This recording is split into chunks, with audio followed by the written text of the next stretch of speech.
Hello दोस्तों, कैसे हैं आप सब। स्वागत है आप सभी का आर एच स्टोरीज 2.0 पर। तो चलिए दोस्तों, शुरू करते हैं अगाथा क्रिस्टी के नॉवेल मर्डर इन मेसोपोटामिया का अगला भाग। अध्याय 14। क्या कातिल हमारे बीच है। कमरे में कुछ पल के लिए ऐसा सन्नाटा छा गया जिसे शब्दों में बयान करना मुश्किल है, और उस खामोशी में दहशत की एक ठंडी लहर दौड़ गई। मुझे लगता है कि वही क्षण था जब मुझे पहली बार डॉक्टर रेली के उस खौफनाक सिद्धांत पर यकीन हुआ। मुझे ऐसा महसूस होने लगा जैसे हत्यारा इसी कमरे में मौजूद है। वो हमारे साथ बैठा है, हमारी बातें सुन रहा है, हम में से ही कोई एक। शायद मिसेस मकार्डो को भी ठीक ऐसा ही महसूस हुआ होगा, क्योंकि अचानक उनके मुंह से एक तीखी और दबी हुई चीख निकल गई।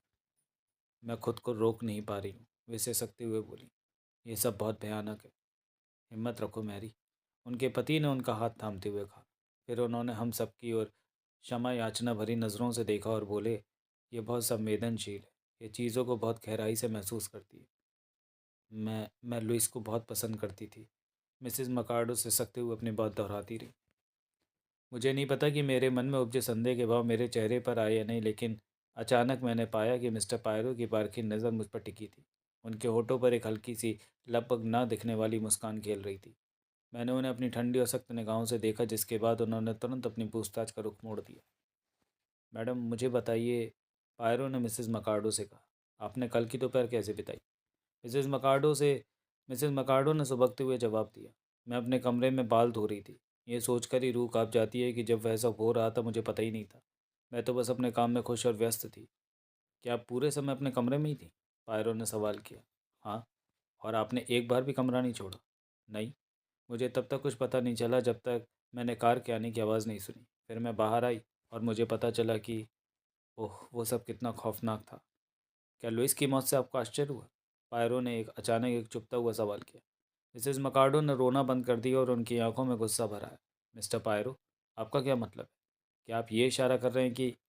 शांत हो जाइए मैडम। मेरा मतलब बस इतना था कि आपने अभी कहा कि आप उन्हें बहुत पसंद करती थी। शायद उन्होंने आपसे अपना कोई राज साझा किया हो। ओह, मैं समझ गई। नहीं, लवली लुइस ने मुझे कुछ भी साफ साफ नहीं बताया था। पर हाँ, मैं देख सकती थी कि वह बहुत चिंतित और डरी हुई थी। और वो बहुत अजीबोगरीब घटनाएं भी तो हो रही थीं, जैसे खिड़की पर उन डरावने हाथों की थपथपाहट। मैं खुद को रोक नहीं सकी और बीच में ही बोल पड़ी। पर मुझे याद है, आपने ही कहा था कि ये सब उनकी कोरी कल्पना और दिमागी वहम है। मुझे ये देखकर एक अजीब सी संतुष्टि हुई कि मेरी बात सुनते ही वो पल भर के लिए पूरी तरह सक पका गई। मिस्टर पायरो की वह रहस्यमय मुस्कुराती हुई नज़र एक बार फिर मेरी ओर घूमी, जिसे मैंने साफ महसूस किया। उन्होंने बेहद पेशेवर अंदाज में अपनी बात पूरी की। तो मैडम, बात यह है कि आप अपने कमरे में बाल धो रही थी, इसलिए आपने ना कुछ देखा और ना ही कुछ सुना। क्या इसके अलावा आपके पास कोई ऐसी जानकारी है जो इस गुत्थी को सुलझाने में हमारी मदद कर सके। मिसेस मकार्डो ने जवाब देने में एक पल की भी देरी नहीं की। नहीं, बिल्कुल नहीं। ये एक गहरा रहस्य है, लेकिन मुझे पूरा यकीन है, रत्ती भर भी संदेह नहीं है कि हत्यारा बाहर से ही आया होगा। आखिर यही तो तर्क संगत लगता है। पायरो अब उनके पति की ओर मुड़े। और आप मिस्टर, आपका क्या कहना है। जोसेफ मकार्डो बुरी तरह घबराए हुए लग रहे थे। वे बेतरतीब ढंग से अपनी दाढ़ी नोच रहे थे और उनकी आंखों में एक अजीब सी बेचैनी थी। हाँ, ज़रूर ऐसे ही हुआ होगा, उन्होंने हकलाते हुए कहा। पर भला कोई उसे नुकसान पहुंचाने के बारे में सोच भी कैसे सकता है। वो तो बहुत कोमल और दयालु थी। उन्होंने दुख में अपना सिर हिलाया। जिसने भी उसकी जान ली है वो कोई इंसान नहीं बल्कि एक दुष्ट आत्मा ही रही होगी। हाँ, एक दुष्ट आत्मा। और आपने खुद कल की दोपहर कैसे बताई सर, पायरो ने पूछा। जोसेफ ने ऐसे पूछा मानो उन्हें याद ही ना हो कि वे कल कहाँ थे। जोसेफ, तुम प्रयोगशाला में थे, उनकी पत्नी ने तुरंत याद दिलाया। अरे हाँ, तो मैं वही कर रहा था, अपने रोज़मर्रा के काम। जोसेफ ने अपनी पत्नी की बात को दोहराया। आप वहाँ किस समय गए थे। जोसेफ ने एक बार फिर असहाय और जिज्ञासु भाव से अपनी पत्नी की ओर देखा, मानो वे उनसे अनुमति मांग रहे। ठीक 1 बजने में 10 मिनट बाकी थे जोसेफ, मिसेस मकार्डो ने उनकी जगह जवाब दिया। हाँ बिल्कुल, 1 बजने में 10 मिनट बाकी थे। क्या आप उस दौरान एक बार भी आंगन में आए थे। पायरो ने सवाल किया। नहीं, मुझे नहीं लगता, उन्होंने थोड़ा सोच कर कहा। नहीं, मुझे यकीन है कि मैं बाहर नहीं आया। आपको इस भयानक घटना के बारे में कब पता चला। मेरी पत्नी ने आकर मुझे बताया था। यह सब इतना चौंकाने वाला था कि मुझे विश्वास ही नहीं हुआ। सच कहूँ तो अब भी यकीन करना मुश्किल है कि लुइस अब हमारे बीच नहीं रही। अचानक वे ज़ोर ज़ोर से कांपने लगे। यह बहुत भयानक है, बहुत भयानक। मिसेस मकार्डो तुरंत उनकी ओर लपकी और उन्हें संभालती हुई बोली। हाँ हाँ जोसेफ, हम सब यही महसूस कर, लेकिन हमें खुद को संभालना होगा। तुम्हारी ऐसी हालत देखकर बेचारे डॉक्टर लीडनर के लिए स्थिति और भी मुश्किल हो जाएगी।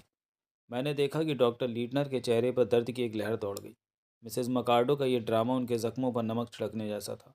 उन्होंने पायरो की ओर एक बेबस नज़र डाली, मानो कह रहा हूँ, बस बहुत हुआ। पायरो ने इशारे को तुरंत भाप लिया। मिस जॉनसन, उन्होंने अगला सवाल उनकी ओर उछाला। मुझे डर है कि मेरे पास बताने के लिए बहुत कम जानकारी है, मिस जॉनसन ने जवाब दिया। मिसेस मकार्डो की कर्कश आवाज़ के बाद उनकी सुसंस्कृत और सलीके भरी आवाज़ कानों को सुकून दे रही थी। उन्होंने आगे कहा, मैं उस वक्त बैठक कक्ष में थी और प्लास्टिसिन पर कुछ पुरानी सीलों के निशान ले रही थी। और आपने कुछ भी असामान्य नहीं देखा? पायरो ने पूछा। नहीं। पायरो ने बहुत गौर से देखा। उनके पारखी कानों ने मिस जॉनसन की आवाज़ में अनिश्चितता की एक बहुत बारीक सी थरथराहट पकड़ ली थी, ठीक वैसे ही जैसे मैंने पकड़ी थी। क्या आप पूरी तरह आश्वस्त हैं, मैडम? पायरो ने जोर देते हुए पूछा। क्या आपके दिमाग के किसी कोने में कोई धुंधली सी याद नहीं है? नहीं, वाकई ऐसा कुछ नहीं है। शायद कुछ ऐसा जो आपकी आंखों के किनारे से गुजरा हो, कुछ ऐसा जिसे उस वक्त आपने नज़रअंदाज कर दिया हो। मिस जॉनसन ने दृढ़ता से जवाब दिया। नहीं, बिल्कुल नहीं। या फिर कुछ ऐसा जो आपने सुना हो, कोई ऐसी आवाज़ जिसे लेकर आप अब भी संशय में हो? मिस जॉनसन ने झुंझलाहट में एक छोटी सी हंसी हंसते हुए कहा, मिस्टर पायरो, आप तो मेरे पीछे ही पड़ गए। मुझे डर है कि आपकी ये जिरह मुझे ये वह सब सोचने पर मजबूर कर देगी जो शायद सिर्फ मेरी कल्पना हो। तो इसका मतलब है कि वाकई वाकई कुछ ऐसा था जिसे आपने कल्पना किया था। पायरो ने तुरंत बात पकड़ी। मिस जॉनसन कुछ पल रुकी, मानो अपने शब्दों को तौल रही हूँ। फिर उन्होंने बहुत संयम के साथ कहा, बात यह है कि तब से मुझे बार बार ऐसा लग रहा है कि उस दोपहर मैंने एक बहुत ही धीमी सी कराह या रोने की आवाज़ सुनी थी। मेरा मतलब है, मुझे लगता है कि मैंने ऐसा कुछ सुना था। बैठक के कमरे की सारी खिड़कियां खुली थी और बाहर खेतों में काम करने वाले मजदूरों का शोर आता रहता है। लेकिन उस हादसे के बाद से मेरे मन में ये बात बैठ गई है कि वह कराह शायद मिसेस लीडनर की ही थी। ये ख्याल मुझे बहुत दुखी कर रहा है, क्योंकि अगर मैं उसी वक्त उठकर उनके कमरे की ओर दौड़ती तो कौन जानता है, शायद मैं उन्हें बचा लेती। डॉक्टर रेली ने बीच में हस्तक्षेप करते हुए कहा, नहीं मिस जॉनसन, इस बात को अपने दिल से मत लगाइए। मुझे यकीन है कि कातिल ने कमरे में घुसते ही उन पर ऐसा हमला किया है कि उन्हें मदद के लिए पुकारने या चिल्लाने का मौका ही नहीं मिला होगा। फिर भी शायद मैं हत्यारे को भागते हुए पकड़ लेती। मिस जॉनसन ने भारी आवाज़ में कहा। मैडम, यह आवाज़ आपने ठीक किस समय सुनी थी? पायरो ने पूछा। क्या वह करीब दोपहर के 1:30 बजे का वक्त था? मिस जॉनसन ने कुछ पल सोचा और कहा, हाँ, लगभग उसी समय के आसपास। समय का गणित तो एकदम सही बैठता है। पायरो ने गहरी सोच में डूबते हुए कहा, क्या इसके अलावा आपने कुछ और सुना, जैसे किसी दरवाजे के खुलने या बंद होने की आवाज़? मिस जॉनसन ने धीरे से नाम में अपना सिर हिला दिया। नहीं, मुझे ऐसी कोई आवाज़ या आहट याद नहीं है, मिस जॉनसन ने अपनी याददाश्त खंगालते हुए कहा। मिस जॉनसन, आप जिस मेज़ पर बैठी थी उसका रुख किस दिशा में था? पायरो ने पूछा। आंगन की ओर, पुराने कमरों की तरफ या बाहर खुले मैदान की तरफ? मेरा मुंह आंगन की ओर था। तो क्या आप अपनी जगह से उस लड़के अब्दुल्ला को बर्तन धोते हुए देख सकती थी? हाँ। अगर मैंने अपनी नज़रें ऊपर उठाई होती तो देख सकती थी, लेकिन जैसा मैंने कहा, मैं अपने काम में पूरी तरह डूबी हुई थी। मेरा पूरा ध्यान सील के निशानों पर था। अगर कोई व्यक्ति आंगन के बरामदे से, यानी खिड़की के बिल्कुल पास से गुजरा होता तो क्या आपको उसकी भनक लगती? ओह हाँ, मुझे यकीन है कि तब मुझे पता चल जाता। और ऐसा कोई नहीं गुजरा? नहीं। लेकिन अगर कोई व्यक्ति खिड़की के पास से न जाकर आंगन के बिल्कुल बीचों बीच से गुजरा होता तो? शायद तब मुझे पता नहीं चलता, जब तक कि मेरी नज़र अचानक खिड़की से बाहर न पड़ जाती। क्या आपने गौर किया कि कब वह लड़का अब्दुल्ला अपना काम छोड़कर मेहराब के बाहर चला गया? नहीं, मेरा ध्यान उस पर भी नहीं गया। 10 मिनट, पायरो ने बुदबुदाते हुए गहरी सोच में कहा। वे घातक 10 मिनट, जब सारा पहरा हट गया था। कमरे में कुछ पलों के लिए भारी सन्नाटा पसर गया। तभी मिस जॉनसन ने अचानक अपना सिर उठाया, जैसे उन्हें अपनी किसी गलती का एहसास हुआ। मिस्टर पायरो, मुझे लगता है कि मैंने अनजाने में आपको गुमराह किया है। मैंने जो अभी कराह की आवाज़ सुनने की बात कही, उस पर गहराई से सोचने के बाद मुझे लगता है कि मैं अपनी जगह से मिसेस लीटनर के कमरे की आवाज़ नहीं सुन सकती थी। मेरे और उनके कमरे के बीच प्राचीन कक्ष यानी एंटीक्विटीज़ रूम पड़ता है, और वैसे भी उनके कमरे की खिड़कियां तो बंद थी। मैडम, आप परेशान न हो, पायरो ने नरमी से कहा। यह विवरण अब इतना महत्वपूर्ण नहीं है। नहीं, ये मेरे लिए महत्वपूर्ण है, उन्होंने दृढ़ता से कहा, क्योंकि मुझे लगातार ये कचोट रहा है कि काश मैंने कुछ किया होता। अपनी जान मत जलाओ एनी, डॉक्टर लीडनर ने बड़े स्नेह से उनका हाथ थामते हुए कहा। तुम्हें व्यवहारिक होना चाहिए। तुमने जो सुना वो शायद दूर खेतों में किसी अरब मजदूर के चिल्लाने की आवाज़ रही होगी। डॉक्टर लीडनर के लहजे की इस नरमी ने मिस जॉनसन को भावुक कर दिया। मैंने साफ देखा कि उनकी आंखों में आंसू भर आए थे। उन्होंने तुरंत अपना चेहरा दूसरी तरफ घुमा लिया और पहले से भी ज़्यादा रूखे अंदाज में बोली, शायद आप सही कह रहे हैं। ऐसी घटनाओं के बाद अक्सर लोग उन चीज़ों की कल्पना करने लगते हैं जो हकीकत में होती ही नहीं।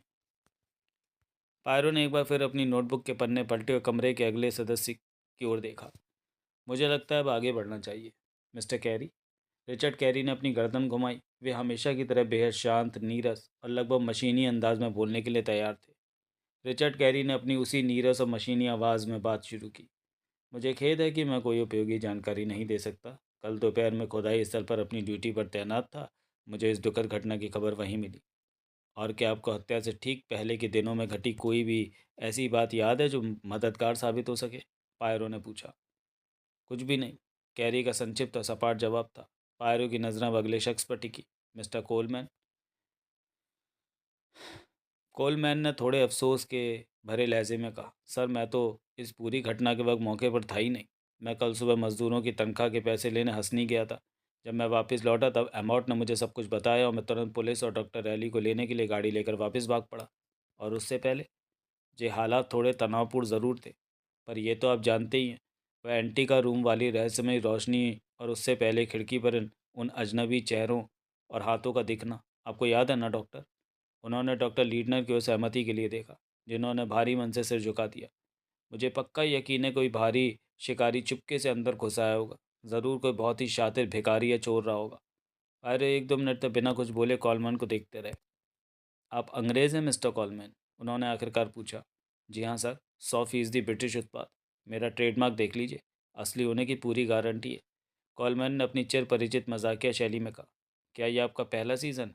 बिल्कुल सही। और क्या आपको आर्कियोलॉजी में गहरी रुचि है? आपके बारे में बुद्धिजीवी होने जैसी बात सुनकर कॉलमैन कुछ सकपका गए।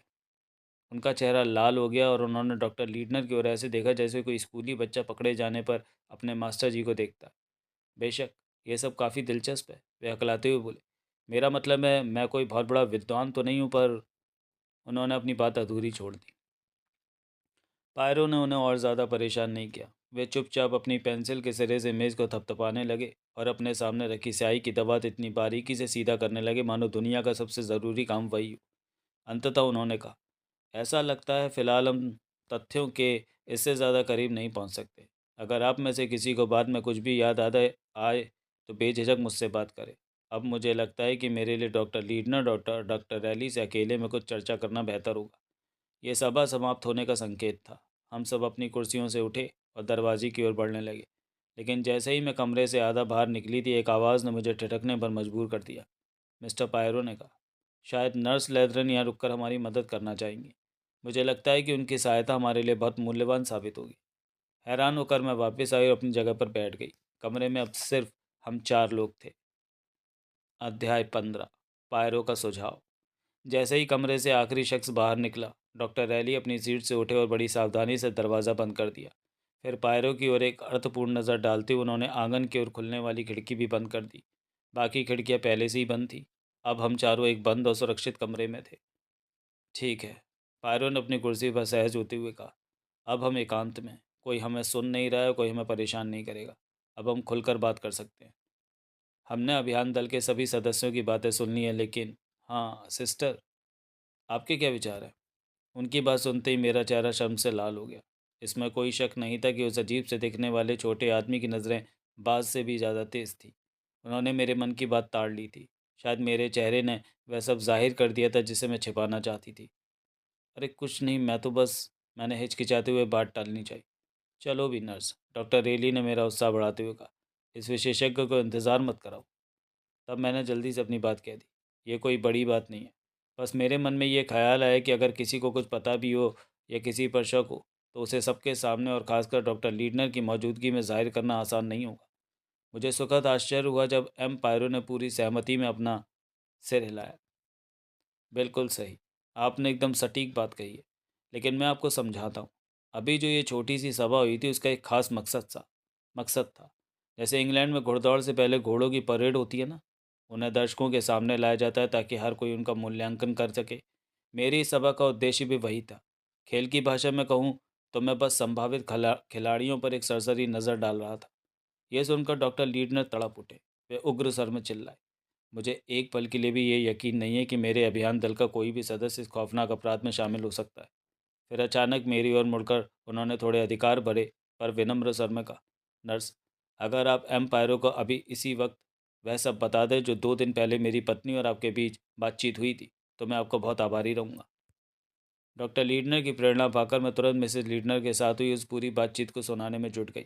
मैंने कोशिश की कि जहाँ तक संभव हो उनके द्वारा इस्तेमाल किए गए सटीक शब्दों और वाक्यांशों को ही दोहराऊं।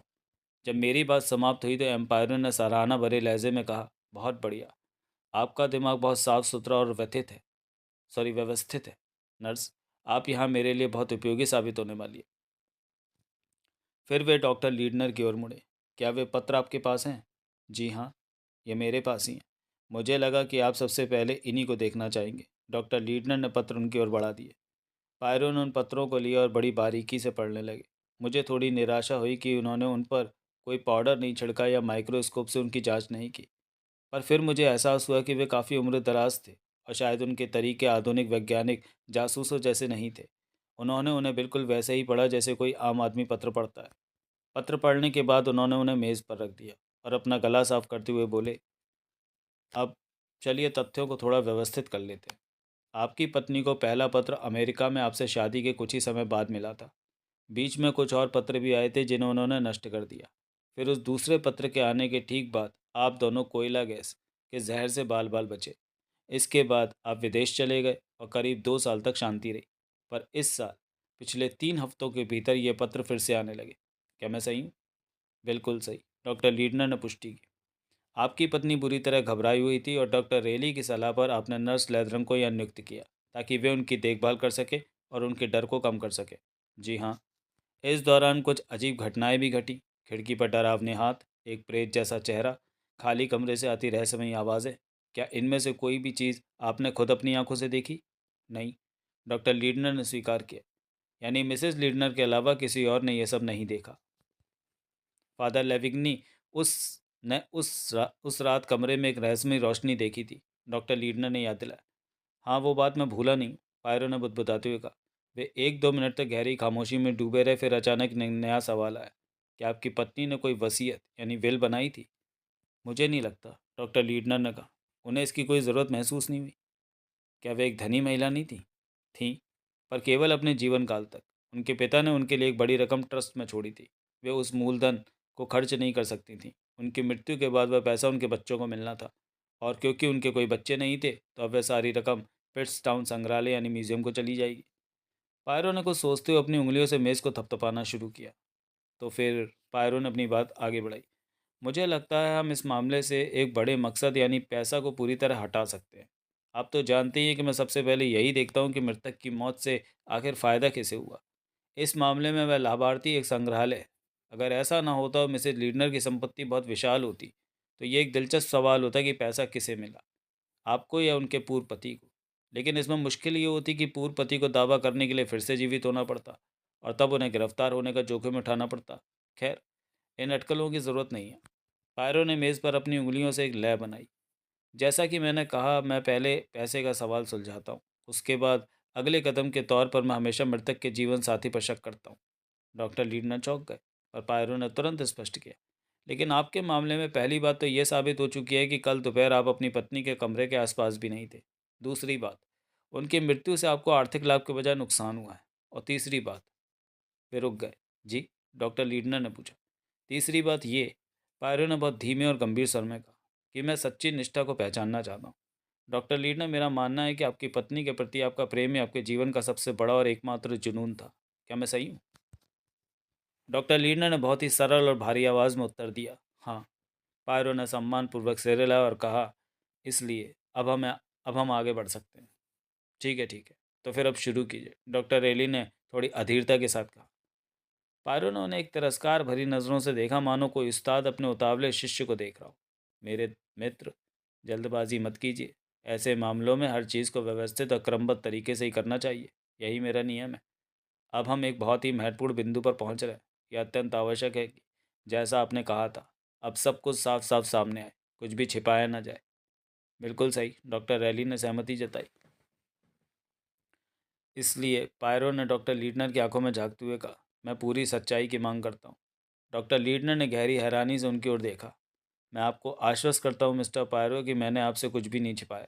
मुझे जो कुछ भी पता था वह सब मैंने आपको बता दिया। एक भी विवरण नहीं बचा। फिर भी आपने मुझे सब कुछ नहीं बताया, पायरो ने अडिग रहते हुए कहा। जी नहीं, मेरा विश्वास कीजिए, मुझे ऐसा कोई भी तथ्य याद नहीं आ रहा जो मुझसे छूट गया हो। डॉक्टर लीडनर अब काफ़ी परेशान और बेचैन बेचैन दिखने लगे थे। पायरो ने बड़ी शांति से लेकिन दृढ़ता के साथ अपना सिर हिलाया। नहीं, उन्होंने कहा, मसलन आपने मुझे अभी तक ये नहीं बताया कि आपने नर्स लेथरम को इस घर में रखने का फैसला वास्तव में क्यों किया था। डॉक्टर लीडनर के चेहरे पर गहरी हैरानी छा गई। लेकिन मैंने तो सब समझा दिया है, वो बिल्कुल साफ है। मेरी पत्नी की घबराहट, उनके मन में बैठा हुआ खौफ। पायरो थोड़ा आगे की ओर झुके। उन्होंने अपनी उंगली को धीरे धीरे लेकिन असरदार ढंग से ऊपर नीचे हिलाते हुए कहा, नहीं नहीं नहीं, यहाँ कुछ तो गड़बड़ है। आपकी पत्नी की जान को खतरा है, उन्हें जान से मारने की धमकियां मिल रही हैं और आप पुलिस को बुलाने या किसी निजी जासूस की मदद लेने के बजाय एक नर्स को बुलाते हैं। ये तर्क गले नहीं उतरता। मैं डॉक्टर लीना हकलाने लगे। उनके गालों की रंगत उड़ गई और वे अचानक खामोश हो गए। अब हम असली मुद्दे पर आ रहे हैं। पायरो ने उन्हें प्रोत्साहित करते हुए कहा, आखिर आपने क्या सोचा था। डॉक्टर लीना चुप रहे। उनकी खामोशी में एक अजीब सी कश्मकश और हिचकिचाहट थी। पायरो का लहजा अब थोड़ा नरम और सम्मोहक हो गया। देखिए, आपने अब तक जो कुछ भी बताया वह सब सच लगता है, सिवाय उस एक बात के, नर्स ही क्यों। इसका केवल एक ही जवाब हो सकता है डॉक्टर लीडनर। सच तो यह है कि आपको कभी लगा ही नहीं कि आपकी पत्नी की जान वाकई खतरे में थी। यह सुनते ही डॉक्टर लीडनर पूरी तरह टूट गए। उनके मुंह से एक दर्दनाक कराह निकली, भगवान मेरी मदद करे। हाँ, मुझे यकीन नहीं था। मुझे सच में यकीन नहीं था। पायरों ने वैसी एकाग्रता से देख रहे थे जैसे कोई शिकारी अपने शिकार को देखता है, बिल्कुल चौकन्ने और तैयार। तो फिर आपके मन में क्या चल रहा था, उन्होंने पूछा। मुझे नहीं पता, मुझे कुछ समझ नहीं आ रहा, डॉक्टर लीडनर ने हार मानते हुए कहा। लेकिन आप जानते हैं, आप हकीकत से अच्छी तरह वाकिफ़ हैं। पायरों ने उनके दिमाग को पढ़ते हुए कहा। शायद मैं एक अंदाज़ा लगाकर आपकी मदद कर सकूं। डॉक्टर लीडनर, क्या आपको ये शक था कि वे तमाम धमकी भरे पत्र आपकी पत्नी ने खुद ही लिखे थे। डॉक्टर लीडनर को जवाब देने की ज़रूरत ही नहीं पड़ी। पायरों के उस सटीक अंदाजे ने उन्हें निशब्द कर दिया था। उन्होंने डर और शर्म के मारे अपने हाथ ऐसे ऊपर उठा दिए मानो वे दया की भीख मांग रहे हों। उनकी इस प्रतिक्रिया ने वह सब कुछ बयां कर दिया जो वे ज़ुबान से नहीं कह पा रहे थे। मैंने एक गहरी सांस ली। तो मेरा वह धुंधला सा शक आखिर सही निकला। मुझे तुरंत याद आया कि कैसे डॉक्टर लीडनर ने मुझसे इस बारे में कितनी उत्सुकता और बेचैनी से सवाल किए थे। मैंने धीरे से अपनी सहमति में सिर हिलाया। तभी मुझे एहसास हुआ कि पायरों की पैनी निगाहें मुझ पर जमी हुई हैं। क्या आपने भी यही सोचा था नर्स, उन्होंने पूछा। मैंने ईमानदारी से जवाब दिया, जी हाँ, यह विचार मेरे मन में भी आया था। किस आधार पर। तब मैंने उन्हें उस समानता के बारे में बताया जो मैंने मिस्टर कॉलमैन द्वारा दिखाए गए पत्रों और मिसेज लीडनर की लिखावट के बीच महसूस की थी। पायरो अब डॉक्टर लीडनर की ओर मुड़े। क्या आपने भी उस समानता पर गौर किया था। डॉक्टर लीडनर ने हार मानकर अपना सिर झुका लिया। हाँ, मैंने देखा था।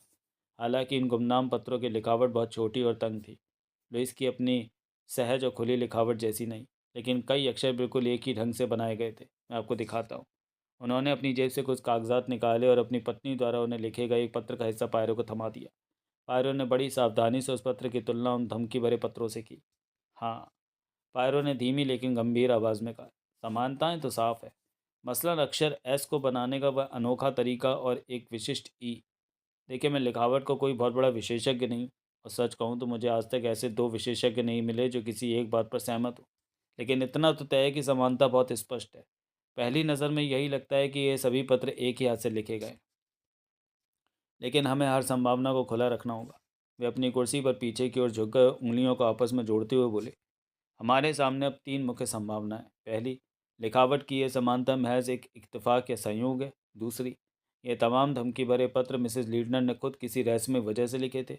और तीसरी, ये पत्र किसी ऐसे व्यक्ति ने लिखे थे जो जानबूझकर उनकी लिखावट की नकल कर रहा था। पर क्यों? इसमें फ़िलहाल कोई तर्क नज़र नहीं आता, लेकिन सच इन्हीं तीन रास्तों में से किसी एक पर मौजूद है।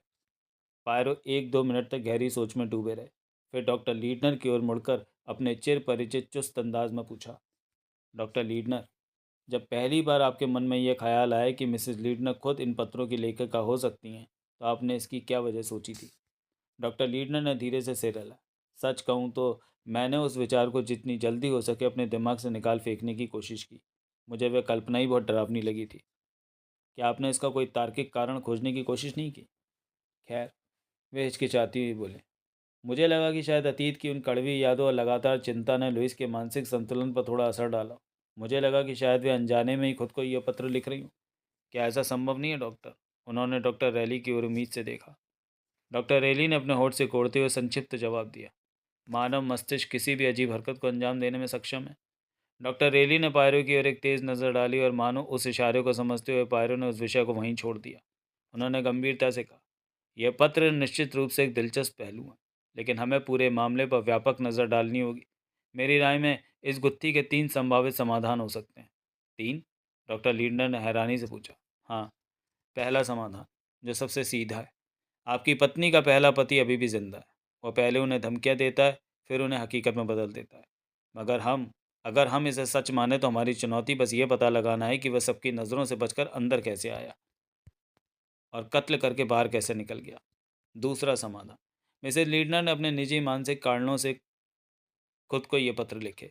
गैस वाली दुर्घटना भी उन्होंने खुद रची थी। याद रखिए, उन्होंने ही आपको जगाया था। लेकिन अगर उन्होंने खुद को पत्र लिखे थे तो जाहिर है कि उन्हें उस काल्पनिक लेखक से कोई खतरा नहीं था। इसका मतलब है कि हत्यारा कोई और है, आपके स्टाफ या अभियान दल का ही कोई सदस्य।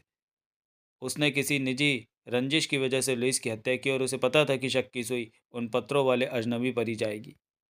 पायरो ने थोड़ा रुककर जोड़ा, इसका एक और पहलू ये भी हो सकता है कि हत्यारे ने खुद लुइस की लिखावट की नकल करके पत्र लिखे हों ताकि वह सुरक्षित रह सके।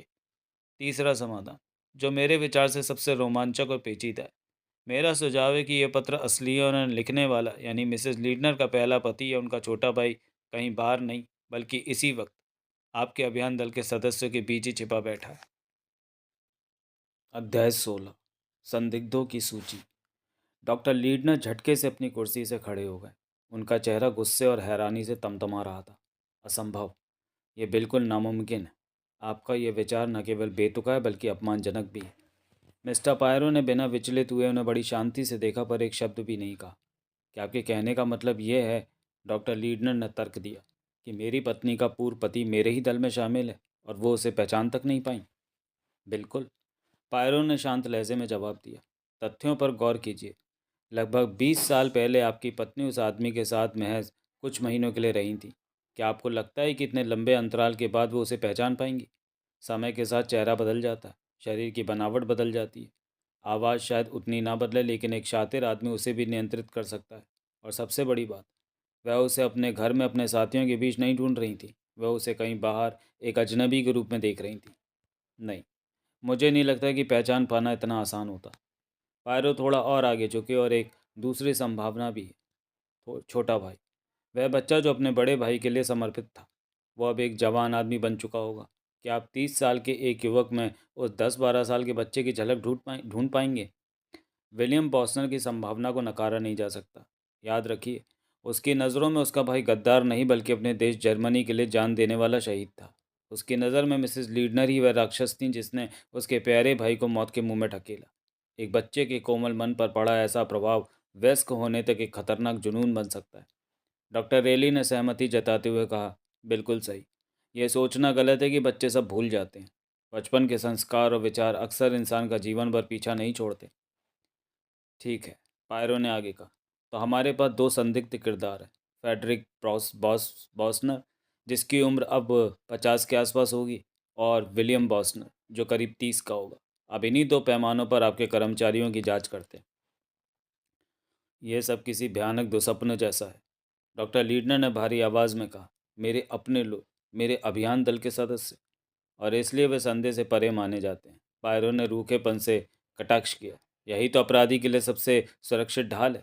चलिए शुरू करते हैं। कौन इस सूची से निश्चित रूप से बाहर है? महिलाएं, डॉक्टर लीडनर ने तुरंत कहा। स्वाभाविक है। मिस जॉनसन और मिसेस मकार्डो का नाम हटा देते हैं, अब पुरुषों की बात करते हैं। ऐसा कौन है जो फ्रेडरिक या विलियम नहीं हो सकता? रिचर्ड कैरी, डॉक्टर लीडनर ने विश्वास के साथ कहा। लुइस से मिलने से बहुत पहले से हम दोनों कई सालों तक साथ काम कर चुके हैं। कैरी की उम्र भी मेल नहीं खाती, डॉक्टर लीडनर ने तर्क दिया। वो मुश्किल से 38 या 29 साल का होगा। यानी फ्रेडरिक बॉसनर होने के लिए बहुत छोटा और विलियम के लिए बहुत बड़ा। अब बाकी पुरुषों को देखें, फादर लेविग्नी और मिस्टर मकार्डो। इनमें से कोई भी फ्रेडरिक बॉसनर की उम्र का हो सकता है। लेकिन सर, डॉक्टर लीडनर ने इस बार झुंझलाहट और थोड़ी हंसी के साथ कहा, फादर लेविग्नी पूरी दुनिया में मशहूर शिलालेख विशेषज्ञ यानी एपिग्राफिस्ट हैं, और मकार्डो ने न्यूयॉर्क के एक प्रतिष्ठित संग्रहालय में बरसों काम किया। यह नामुमकिन है कि वे वो व्यक्ति हों जिसे आप ढूंढ रहे हैं। पायरो ने हवा में हाथ लहराया। नामुमकिन? मैं इस शब्द को अपनी डिक्शनरी में जगह नहीं देता। जो नामुमकिन लगता है मैं उसे ही सबसे बारीकी से परखता हूँ। पर अभी इसे छोड़ते हैं। आपके पास और कौन है? कार्ल राइटर, जर्मन नाम वाला युवक, और डेविड एमोट। एमोट पिछले 2 सीज़न से मेरे साथ है, याद है ना? वो एक धैर्यवान युवक है, पायरो ने टिप्पणी की। अगर वह कोई अपराध करेगा तो जल्दबाजी में नहीं, उसकी तैयारी मुकम्मल होगी। डॉक्टर लीडनर ने हार मानकर अपना सिर पकड़ लिया, और अंत में पायरो ने जोड़ा, विलियम कोलमैन। लेकिन वो तो खालिश अंग्रेज़ है। क्यों नहीं? क्या मिसेस लीडनर ने यह नहीं कहा था कि वह लड़का यानी छोटा भाई अमेरिका से गायब हो गया था? उसे आसानी से इंग्लैंड में पाला पोसा जा सकता था। डॉक्टर लीडनर ने लंबी सांस ली। आपके पास हर बात की काट मौजूद है। मैं चुपचाप सुन रही थी और सोच रही थी कि शुरू से ही मिस्टर कॉलमैन का व्यवहार किसी असली इंसान के बजाय किसी कॉमिक किताब के किरदार जैसा क्यों लगता है। क्या वे सचमुच हर समय कोई रोल अदा कर रहे थे? पायरो अपनी छोटी डायरी में कुछ नोट कर रहे थे। उन्होंने कहा, चलिए चीज़ों को व्यवस्थित करते हैं। फ्रेडरिक बॉसनर होने की उम्र में हमारे पास 2 नाम हैं, फादर लेविग्नी और मिस्टर मकार्डो। और विलियम बॉसनर की उम्र के ब्रैकेट में है कॉलमैन, एमॉट और राइटर। अब आते हैं मामले के सबसे ज़रूरी हिस्से पर, साधन और अफसर। कत्ल के वक्त किसके पास मौका था? कैरी खुदाई स्थल पर थे, कॉलमैन हसनी में थे, और आप खुद छत पर थे। तो हमारे पास संदिग्धों के रूप में बसते हैं फादर लेविग्नी, मिस्टर और Mrs Mercado, David Emmott, Carl Reiter, Miss Johnson और नर्स लेथरन। क्या? मैं अपनी कुर्सी पर उछल पड़ी। मिस्टर पायरो ने चमकती आंखों से मेरी तरफ देखा। जी हाँ सिस्टर, मुझे माफ़ करें पर आपको भी इस लिस्ट में रहना होगा। आपके लिए सूने आंगन का फ़ायदा उठाकर मिसेस लीडनर को मारना बहुत आसान था। आप शारीरिक रूप से सशक्त हैं, और क्योंकि वे आप पर भरोसा करती थी, वार होने तक उन्हें आप पर ज़रा भी शक नहीं होता। मैं इतनी अवाक और परेशान थी कि मुँह से आवाज़ ही नहीं निकली। उधर डॉक्टर रैली इस स्थिति का मज़ा लेते दिख रहे थे। एक कातिल नर्स का दिलचस्प केस जो अपने मरीजों को एक एक करके ठिकाने लगा देती है, उन्होंने चुटकी लेते हुए धीरे से कहा। मैंने उन्हें ऐसी जहरीली नज़रों से देखा कि वे चुप हो गए। लेकिन डॉक्टर लीडनर का दिमाग अब भी अपने साथियों को बचाने में लगा था। एम्पायरो, आप एमॉट पर शक नहीं कर सकते। उन 10 मिनटों के दौरान वो मेरे साथ छत पर थे। फिर भी हम उसे क्लीन चिट नहीं दे सकते, पायरो ने पलट कर कहा। हो सकता है वह नीचे आया और सीधे कमरे में जाकर कत्ल किया हो और फिर लड़के को वापस काम पर बुला लिया। या शायद उसने कत्ल तब किया हो जब उसने लड़के को कोई चीज़ पहुंचाने के बहाने आपके पास छत पर भेजा था। डॉक्टर लीडनर ने धीरे से सिर हिलाते हुए कहा, कितना भयावह दृश्य है। ये सब कुछ इतना अजीब व गरीब और सुनियोजित है। मुझे आश्चर्य हुआ कि पायरो उनकी बात से पूरी तरह सहमत दिखे। जी हाँ, ये सच है। ये एक अत्यंत भयानक और असाधारण अपराध है। आमतौर पर हत्याएं बहुत ही घिनौनी और सीधी सादी होती है, जिनमें कोई चालाकी नहीं होती। लेकिन यह मामला अलग है। डॉक्टर लीड ने मुझे संदेह है कि आपकी पत्नी एक असाधारण महिला थी, इसलिए उनकी हत्या भी इतनी असामान्य है। पायरो ने इतनी सटीकता से बात कही थी कि मैं दंग रह गई। फिर उन्होंने अचानक मेरी ओर मुड़कर पूछा, क्या मैं सही कह रहा हूँ नर्स? डॉक्टर लीडनर ने भी धीमी आवाज़ में कहा, नर्स, इन्हें बताओ कि लुइस कैसी थी। तुम्हारी राय निष्पक्ष होगी। मैंने पूरी ईमानदारी से अपनी बात रखी। वे वाकई बहुत लवली थी। आप उनकी प्रशंसा किए बिना नहीं रह सकते थे। आपका मन करता था कि बस उनके लिए कुछ करते रहे। मैंने अपनी ज़िंदगी में उनके जैसी दूसरी महिला नहीं देखी। धन्यवाद। डॉक्टर लीडनर ने मेरी ओर देखकर मुस्कुराते हुए कहा, किसी बाहरी व्यक्ति का ये नज़रिया हमारे लिए बहुत महत्वपूर्ण है। पायरो ने विनम्रता से कहा। अब आगे बढ़ते हैं। साधन और अवसर के पैमाने पर हमारे पास 7 नाम हैं, nurse Leatheran, Miss Johnson, Mrs Mercado, Mr Reiter, Mr Emmott और फादर लेविग्नी। उन्होंने एक बार फिर अपना गला साफ किया। मैंने अक्सर गौर किया है कि ये विदेशी लोग बात करते समय अजीबोगरीब आवाज़ें निकालते हैं। अब मान लेते हैं कि हमारा तीसरा सिद्धांत सही है, यानी हत्यारा फ्रेडरिक या विलियम बॉसनर है, तो इसी दल का हिस्सा है। इन दोनों सूचियों यानी अवसर और पहचान की तुलना करने पर हमारे संदिग्धों की संख्या 7 से घटकर 4 रह जाती है, father Lavigny, mister मकार्डो, call writer और डेविड अमॉट। डॉक्टर लीडनर ने तुरंत आपत्ति जताई। फादर लेविग्नी का तो सवाल ही नहीं उठता। वे कॉर्थेज के सम्मानित पेरिस ब्लैंक्स पादरियों में से एक हैं। मैंने भी साथ दिया, और उनकी दाढ़ी भी बिल्कुल असली है। पारो मेरी ओर मुड़े और बोले, मेरी प्रिय नर्स, एक उच्च कोटि का पेशेवर हत्यारा कभी नकली दाढ़ी नहीं पहनता। मैंने थोड़े विद्रोही लहजे में पूछा, आपको कैसे पता कि हत्यारा कोई प्रथम श्रेणी का शातिर अपराधी ही है? क्योंकि अगर वह मामूली अपराधी होता तो अब तक पूरी सच्चाई मेरी आंखों के सामने साफ हो चुकी होती। पर फिलहाल ऐसा नहीं है, पायरो ने आत्मविश्वास से जवाब दिया। मैंने मन ही मन सोचा, ये तो सरासर अहंकार है। मैं फिर से दाढ़ी वाली बात पर आ गई। खैर, उस दाढ़ी को बढ़ने में काफ़ी समय लगा होगा, वो रातों रात नहीं आ सकती। ये एक व्यवहारिक अवलोकन है। पायरो ने मेरी तारीफ की। उधर डॉक्टर लीडनर चिढ़ते हुए बोले, लेकिन यह सब हास्यास्पद है। वे और मकाडो दोनों ही अपनी फील्ड के जाने माने नाम हैं। वे बरसों से प्रसिद्ध हैं। पायरो अब पूरी तरह डॉक्टर लीडनर की ओर घूमे। आप मामले को सही नज़रिए से नहीं देख रहे हैं, पायरो ने डॉक्टर लीडनर को टोकते हुए कहा। आप एक बुनियादी बात भूल रहे हैं। अगर फ्रेडरिक बॉसन जीवित है तो वो इतने सालों तक हाथ पर हाथ धरे तो बैठा नहीं होगा। उसने यकीनन कोई नया नाम अपना लिया होगा और किसी क्षेत्र में अपना करियर बनाया होगा। एक पेरे ब्लैंक पादरी के रूप में? डॉक्टर रैली ने संदेह जताते हुए पूछा। हाँ, ये थोड़ा अजीब तो है, पायरो ने माना, लेकिन हम इसे सिरे से खारिज नहीं कर सकते। इसके अलावा हमारे पास अन्य संभावनाएं भी तो हैं, जैसे कि वे युवा लोग। रैली ने बात आगे बढ़ाई। अगर आप मेरी राय जानना चाहते हैं तो पहली नज़र में आपके संदिग्धों में से केवल एक ही चेहरा इस सांचे में फिट बैठता है। और वो कौन है? पायरो ने पूछा। युवा कॉल राइटर। वैसे तो उसके खिलाफ कोई ठोस सबूत नहीं है, पर ठंडे दिमाग से सोचिए, उसकी उम्र सही बैठती है। वो जर्मन मूल का है। वह इस साल नया सदस्य है और कत्ल के वक्त उसके पास बेहतरीन मौका था। उसे बस अपने फोटोग्राफी रूम से बाहर निकलना था, सुनसान आंगन पार करके अपना काम तमाम करना था और वापस लौट जाना था। अगर कोई उस दौरान कमरे में आता भी तो वह बाद में ये बहाना बना सकता था कि वह डार्क रूम के अंदर व्यस्त था। मैं ये नहीं कह रहा कि वह खूनी है, लेकिन वह सबसे संभावित संदिग्ध ज़रूर है। मिस्टर पायरो इस तर्क से बहुत ज़्यादा प्रभावित नहीं दिखे। उन्होंने गंभीरता से लेकिन एक संशयपूर्ण भाव के साथ अपना सिर हिलाया। हाँ, उन्होंने धीरे से कहा, वह सबसे मुफीद उम्मीदवार लगता है, लेकिन मामला इतना सीधा और सरल नहीं हो सकता। फिर उन्होंने खड़े होते हुए कहा, फिलहाल हम इस पर और चर्चा नहीं करेंगे। अगर आप इजाज़त दें तो मैं अब उस कमरे की जांच करना चाहूँगा जहाँ ये जुर्म हुआ था। बिल्कुल। डॉक्टर लीडनर ने सहमति में सिर झुकाया। उन्होंने अपनी जेबों में हाथ डाला और फिर डॉक्टर रैली की ओर देखा। शायद चाबी कैप्टन मैटलैंड के पास है। मैटलैंड वह चाबी मुझे दे गए थे, डॉक्टर रैली ने जेब से चाबी निकालते हुए कहा। उन्हें कुर्द मामलों के सिलसिले में कहीं बाहर जाना पड़ा था। डॉक्टर लीडना कुछ हिचकिचाए और बोले, अगर आपको बुरा ना लगे तो क्या मैं वहाँ ना चलूँ? शायद नर्स साथ जा सकती है। बिल्कुल बिल्कुल, पायरो ने सहानुभूति जताते हुए कहा। मैं आपकी स्थिति समझता हूँ। मैं आपको बेवजह कोई मानसिक कष्ट नहीं देना चाहता। सिस्टर, अगर आप मेरे साथ चलने की कृपा करें। ज़रूर, मैंने संक्षिप्त उत्तर दिया और उनके साथ चल पड़ी। अध्याय 17। वॉश स्टैंड के पास का वह दाग। मिसेज लीडनर का शव पोस्टमार्टम के लिए हंसनी भेजा जा चुका था, लेकिन उनके कमरे को बिल्कुल उसी हाल में छोड़ दिया गया था जैसा वह वारदात के वक्त था। कमरा सादगी और व्यवस्था का नमूना था, इसलिए पुलिस के लिए इसकी तलाशी लेना कोई मुश्किल काम नहीं था। कमरे की बनावट कुछ इस तरह थी। प्रवेश करते ही दाईं ओर पलंग था और सामने की दीवार पर दो जालीदार खिड़कियां थीं, जहाँ से बाहर के खेत दिखाई देते थे। उन खिड़कियों के बीच एक ओक की मेज़ थी जिसे वे ड्रेसिंग टेबल की तरह इस्तेमाल करती थीं। बाईं ओर वॉश स्टैंड यानी हाथ मुंह धोने की जगह था और कमरे के बीचों बीच एक बड़ी मेज़ थी जिस पर उनका लेखन सामग्री और अटैची केस रखा था जिसमें उन्होंने वे धमकी भरे पत्र रखे थे।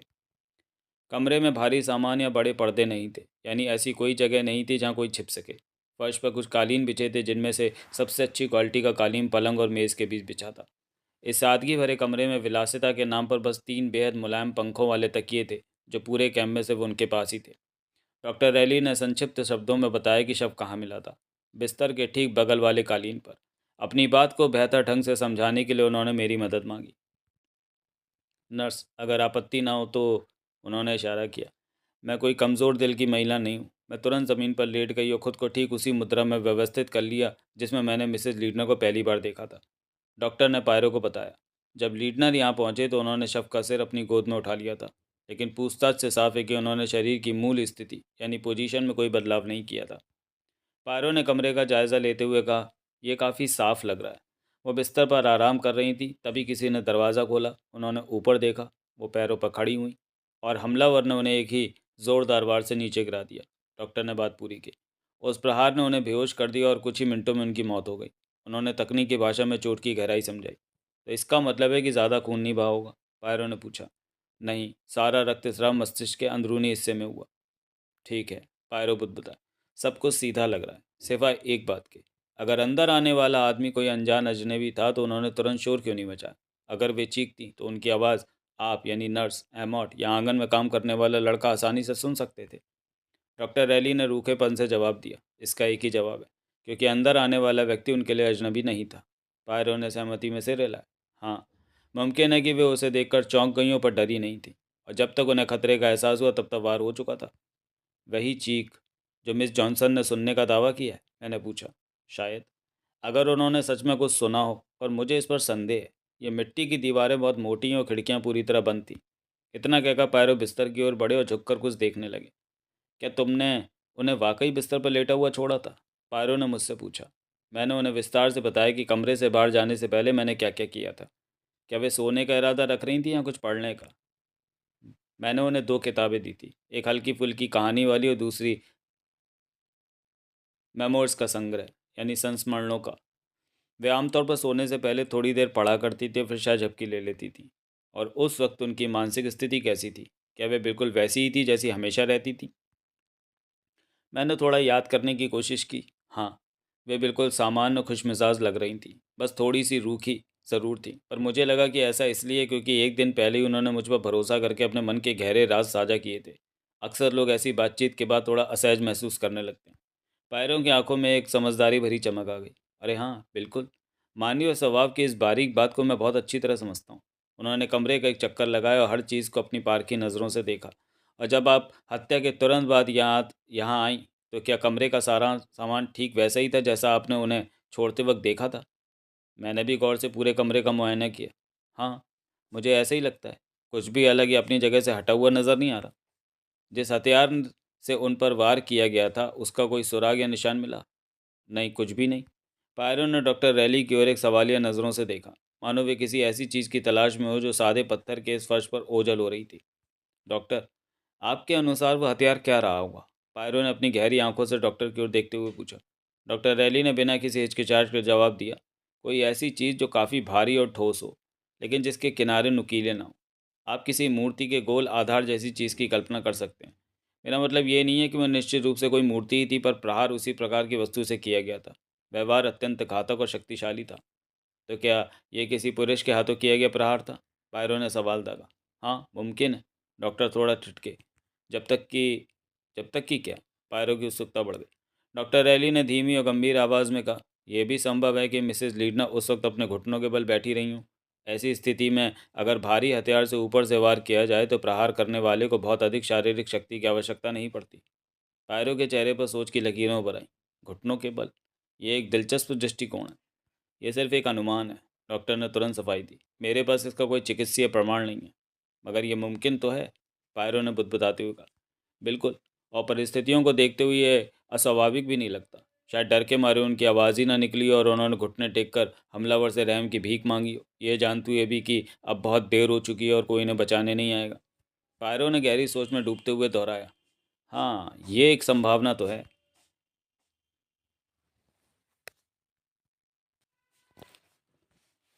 लेकिन मुझे ये बात गले नहीं उतरी। मैं कल्पना भी नहीं कर सकती थी कि मिसेस लीडनर जैसी महिला किसी के सामने घुटने टेक कर गिड़गिड़ाएगी।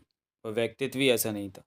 पायरो शांत कदमों से कमरे का मुआयना करने लगे। उन्होंने खिड़कियां खोली, लोहे की सलाखों को झकझोर कर उनकी मजबूती जांची, और यहाँ तक कि अपना सिर उनके बीच फंसाकर यह सुनिश्चित किया कि कोई दुबला व्यक्ति भी वहाँ से भीतर ना आ सके। कंधे निकलना तो नामुमकिन था।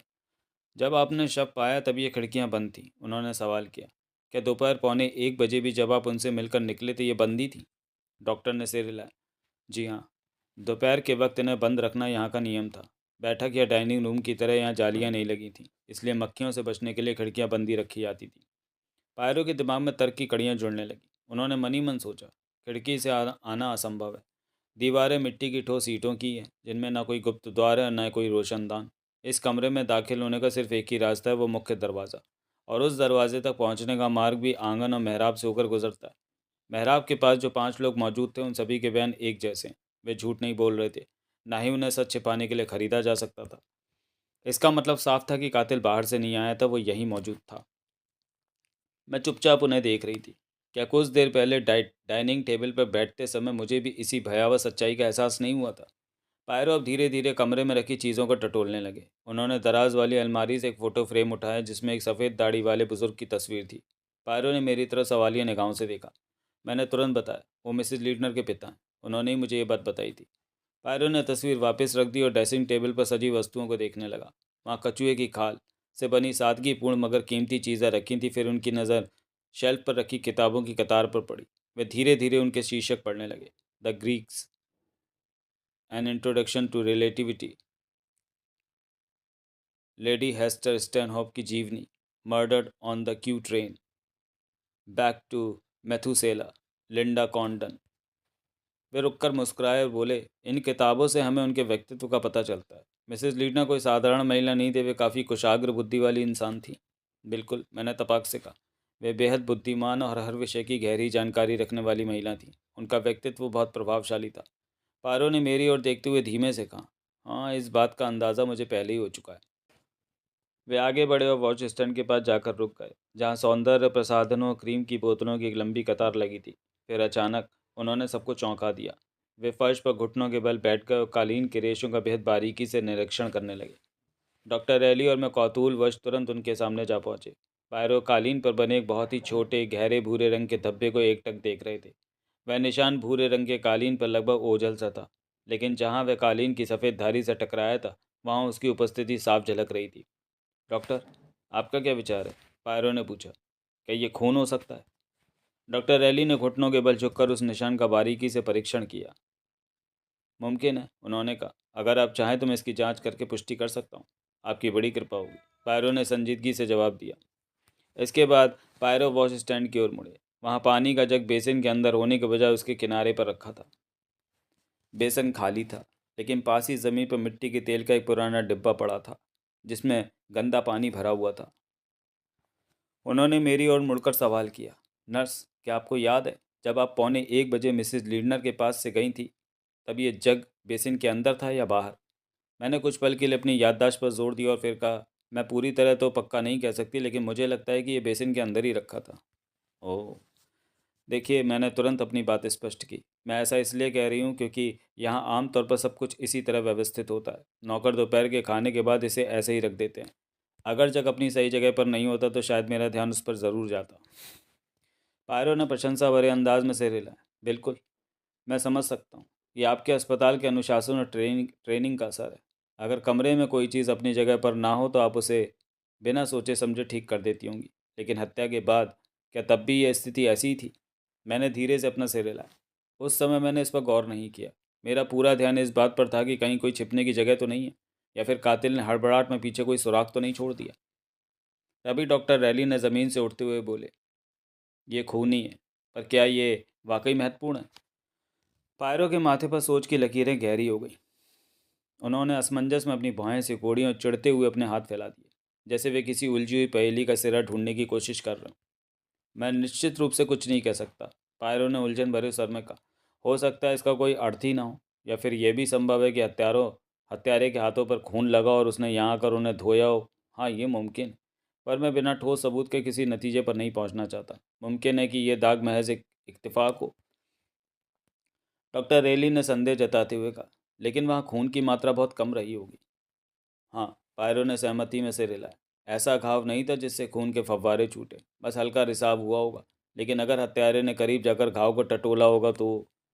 उनकी बात सुनकर मेरे शरीर में एक सिरहन दौड़ गई। मेरी आंखों के सामने एक खौफनाक दृश्य कौंध गया। वह भद्दा, सुअर जैसी शक्ल वाला फोटोग्राफर लड़का उस मासूम और खूबसूरत महिला के निर्जीव शरीर के पास झुककर अपनी उंगलियों से उस घाव को कुरेद रहा है। उसके चेहरे पर एक घृणित और उन्मादी चमक है। वह दृश्य इतना विवश था कि मैं कांप उठी। डॉक्टर रैली की नज़र मुझ पर पड़ी। क्या हुआ नर्स, आप ठीक तो हैं? मैंने खुद को संभालते हुए कहा, कुछ नहीं, बस अचानक रोंगटे खड़े हो गए। ऐसा लगा जैसे मेरी मौत का साया करीब से गुजरा हो। मिस्टर पायरो मुड़े और मेरी ओर सहानुभूति से देखा। मुझे पता है आपको इस वक्त किस चीज़ की ज़रूरत है। जब हम यहाँ का निरीक्षण पूरा कर लेंगे तो आप हमारे साथ हंसनी चलेंगी। डॉक्टर, क्या आप नर्स लेदरन को एक कप अच्छी चाय पिलाएंगे? बिल्कुल, मुझे खुशी होगी, डॉक्टर ने गर्मजोशी से कहा। अरे नहीं डॉक्टर, मैंने संकोच करते हुए विरोध किया। मैं इस हालत में किसी को जहमत नहीं देना चाहती। पायरो ने बड़े ही सौम्य तरीके से मेरे कंधे को थपथपाया और बोले, मेरी नर्स, जैसा कहा जा रहा है वैसे ही कीजिए, इससे मेरा भी भला होगा। मुझे इस मामले पर विस्तार से चर्चा करनी है जो मैं इस घर की सीमाओं में नहीं कर सकता। यहाँ मर्यादा बनाए रखना ज़रूरी है। बेचारे डॉक्टर लीडना अपनी पत्नी को पूछते थे और उन्हें लगता था कि बाकी सब भी वैसे ही महसूस करते हैं, लेकिन इंसानी फितरत ऐसी नहीं होती। हमें मिसेस लीडनर के बारे में बिना किसी लाग लपेट के खुलकर बात करनी होगी। तो बस ये तय रहा। मैंने हिचकिचाते हुए कहा, शायद मेरा यहाँ से चले जाना ही बेहतर होगा। यहाँ रहना अब काफ़ी असहज लग रहा है। डॉक्टर रैली ने टोकते हुए कहा, अभी 1-2 दिन कहीं मत जाइए। कम से कम अंतिम संस्कार होने तक तो आपको रुकना ही होगा। वो तो ठीक है डॉक्टर, मैंने डरते हुए अपनी आशंका जताई। लेकिन क्या होगा अगर अगला नंबर मेरा हो, अगर मेरी भी हत्या हो गई तो? मैंने वह बात आधी हंसी और आधे मजाक में कही थी। डॉक्टर रैली के चेहरे के हाव भाव देखकर लग रहा था कि वे भी कोई चुटीला जवाब देने ही वाले हैं।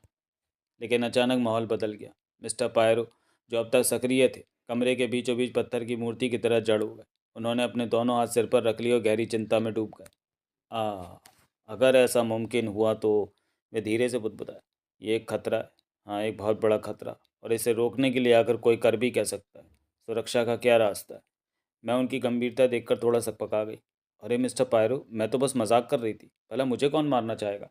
मेरी किसी से क्या दुश्मनी हो सकती है? आपको या किसी और को भी, उन्होंने कहा। उनके स्वर में एक ऐसी ठंडी गंभीरता थी जिसने मेरे दिल में दहशत पैदा कर दी। मुझे उनका ये अंदाज़ा बिल्कुल पसंद नहीं आया। वो डरावना था। लेकिन आखिर क्यों? मैंने ज़ोर देते हुए पूछा। पायरो ने अपनी पैनी नज़र सीधे मुझ पर टिका दी। उनकी आंखों में अब रत्ती भर भी मजाक नहीं था। मैडम, मैं मजाक नहीं करता हूँ, और हंसता भी हूँ।